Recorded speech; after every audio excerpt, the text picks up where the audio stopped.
Hi guys, जैसा कि कल हम लोगों ने टेंस के बारे में पढ़ा था, सिंपल प्रेजेंट टेंस, जिसके बारे में मैंने आप लोगों को बताया था कि किस किस केसेस में हम सिंपल प्रेजेंट टेंस का यूज करते हैं।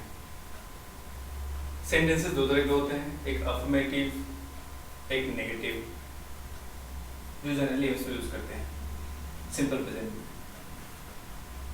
अफर्मेटिव में कैसे यूज करेंगे, नेगेटिव में कैसे यूज करेंगे, और सेंटेंस अगर हमारा इंटरोगेटिव है तो उसमें कैसे यूज करेंगे।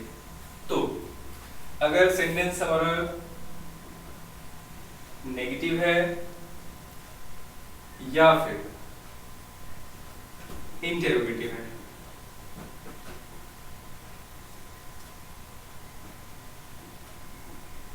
ठीक, सेंटेंस हमारा अगर नेगेटिव है या इंटरोगेटिव है तो उसके साथ हम हेल्पिंग वर्ब डू या डज का यूज करते हैं। और सेंटेंस अगर हमारा अफर्मेटिव है तो इसके साथ वर्ब में एस या ईएस का प्रयोग करते हैं। तो आइए एक बार हम स्ट्रक्चर देख लेते हैं।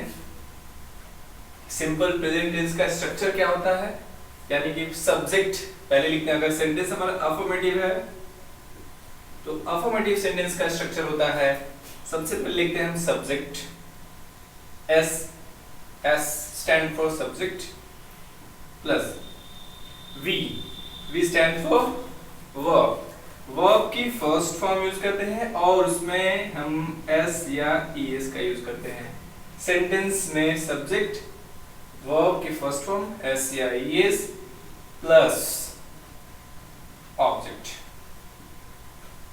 And then other word. ये होता है स्ट्रक्चर। जैसे वह आम खाता है, ही, वह की इंग्लिश क्या होती है, ही, यानी कि सब्जेक्ट कौन है तो ही, फिर वर्ब क्या करता है, वो खाता है, ईट, तो ईट, और सब्जेक्ट क्या है, ही, यानी कि सिंगुलर है, ही, सी, इट, और सिंगुलर नंबर्स के साथ हम वर्ब में एस लगाते हैं।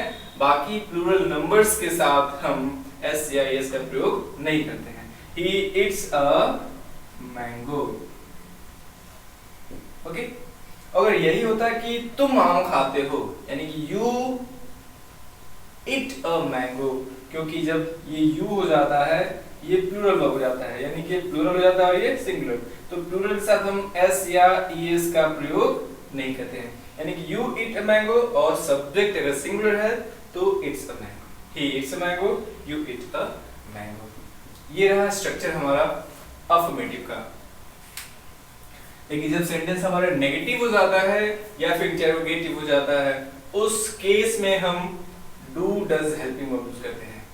किसके साथ, डू डज, सिंगुलर नंबर्स के साथ हम डज यूज करते हैं और प्लूरल नंबर के साथ डू यूज करते हैं। यानी कि सिंगुलर नंबर होगा तो डज का इस्तेमाल करेंगे हेल्पिंग वर्ब, और प्लूरल नंबर होगा तो उसके साथ हम डू का प्रयोग करेंगे, राइट। आइए देखते हैं स्ट्रक्चर क्या होता है।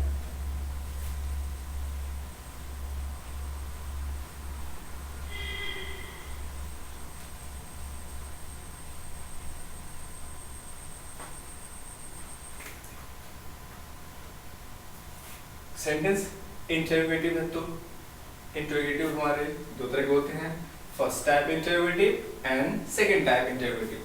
तो फर्स्ट टाइप इंटरोगेटिव क्या होता है कि जब उसका आंसर हमको यस या नो मिले, जैसे क्या आप चाय पीते हैं, आप बोलेंगे हाँ।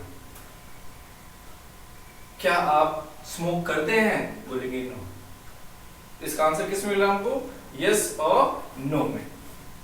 ये हो गया हमारे first type interrogative, first type.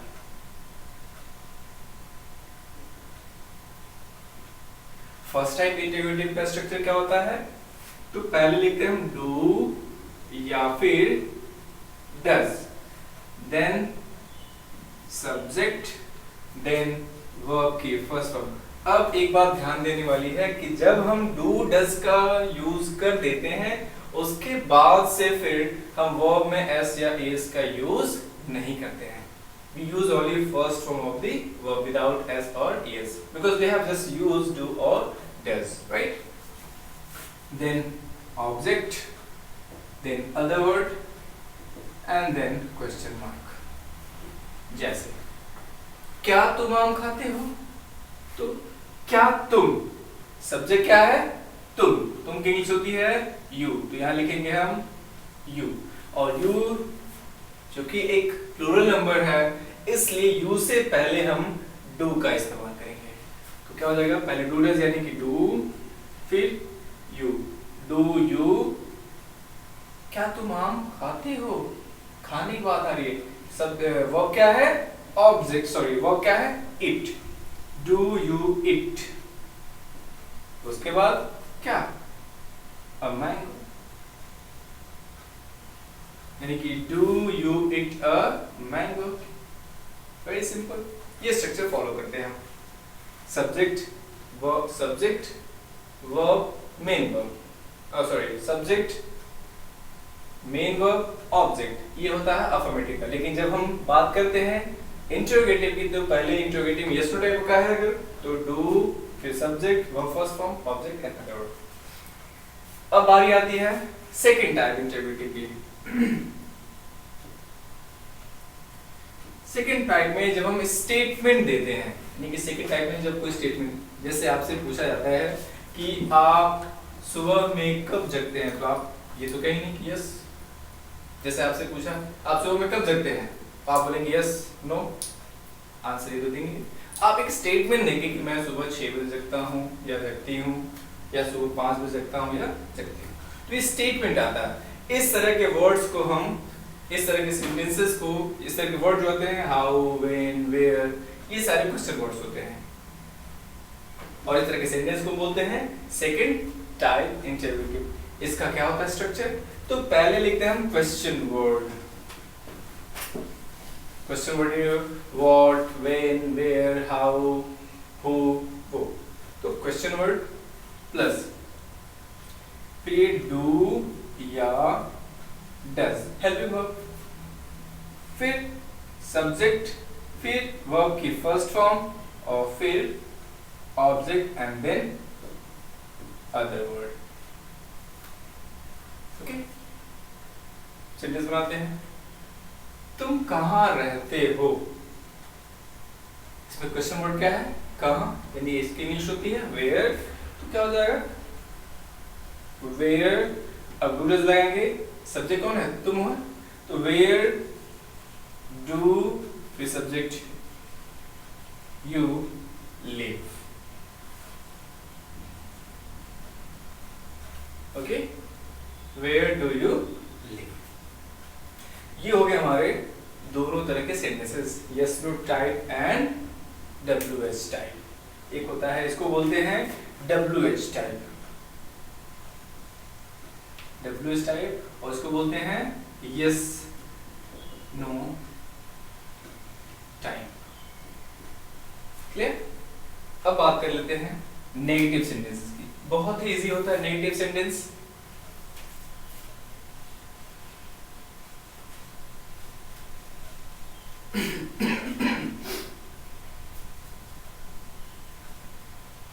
चलिए बात करते हैं नेगेटिव सेंटेंस की। तो नेगेटिव सेंटेंस बहुत ही इजी होता है। उसमें पहले लिखते हैं हम सब्जेक्ट, सब्जेक्ट, सब्जेक्ट के बाद क्या होता है? डू या फिर does and then not. Verb की फर्स्ट फॉर्म, फिर object and then other word. वह इंग्लिश नहीं बोलती है, क्या हो जाएगा? She does not speak English.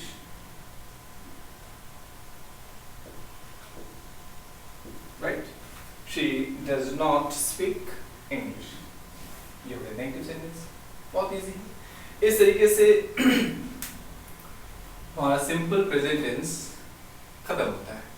क्योंकि सिंपल प्रेजेंट टेंस में थोड़े से रूल्स ज्यादा थे, इसलिए हमको पूरा एक्सप्लेन करना पड़ा। और इसका एक रिवीजन भी हो गया जो हम लोग बहुत सालों से करते आ रहे हैं। ठीक है, अब हम चलेंगे टेंसेस को थोड़ा शॉर्ट में रिवीजन करते हैं। कैसे?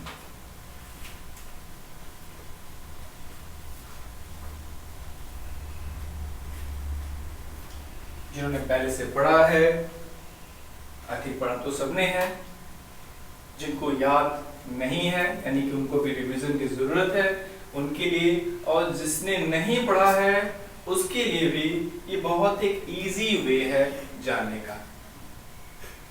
जैसे हम बात करते हैं कॉन्टिन्यूअस टेंस की, तो present, past and future continuous, present, past and future continuous. Present का मतलब कि मैं पढ़ा रहा हूं, पास्ट मैं पढ़ा रहा था, एंड फ्यूचर मैं पढ़ा रहा हूं। यानी कि कॉन्टिन्यूअस टेंस तीनों एक ही में आ गया। बस एक चीज आपको जानना है कि प्रेजेंट में इज एम आर का प्रयोग करते हैं, पास्ट में was verb का प्रयोग करते हैं, एंड फ्यूचर में will be and shall be का प्रयोग करते हैं। बाकी सारा स्ट्रक्चर सेम होता है।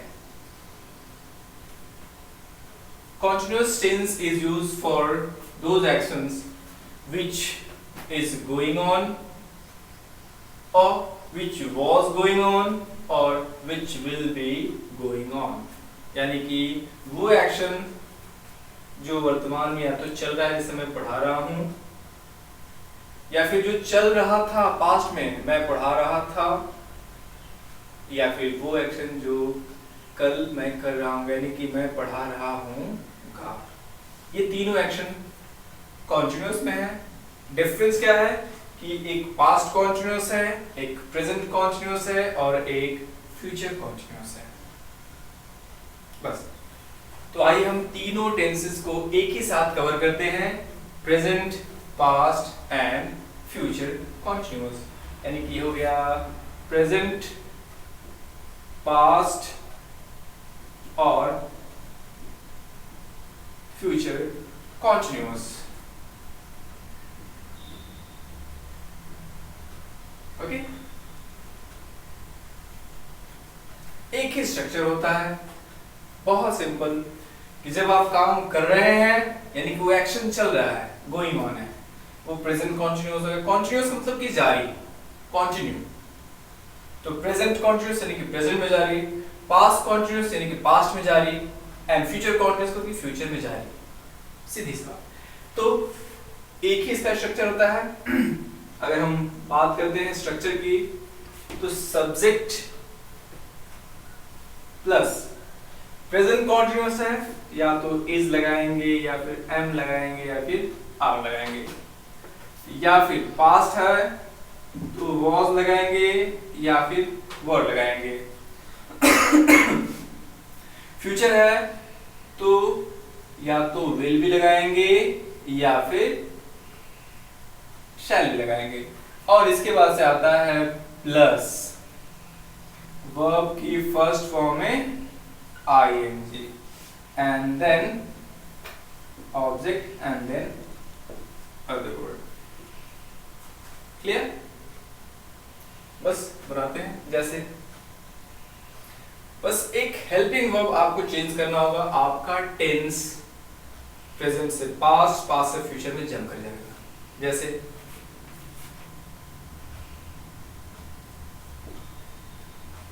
he is teaching English, he is teaching English। is लगा दिया, प्रेजेंट, वो इंग्लिश पढ़ा रहा है। इस की जगह हमने अगर was लगा दिया, he was teaching English, यानी कि वो पास्ट हो गया, वो इंग्लिश पढ़ा रहा था। अगर was की जगह हमने will be लगा दिया, तो ये हो गया he will be teaching English, यानी कि वो इंग्लिश पढ़ा रहा होगा, फ्यूचर कॉन्टिन्यूअस। बस खत्म। Present continuous, past continuous and future continuous ये आज खत्म हो गया। तो दोस्तों आज के लिए इतना ही। Thank you.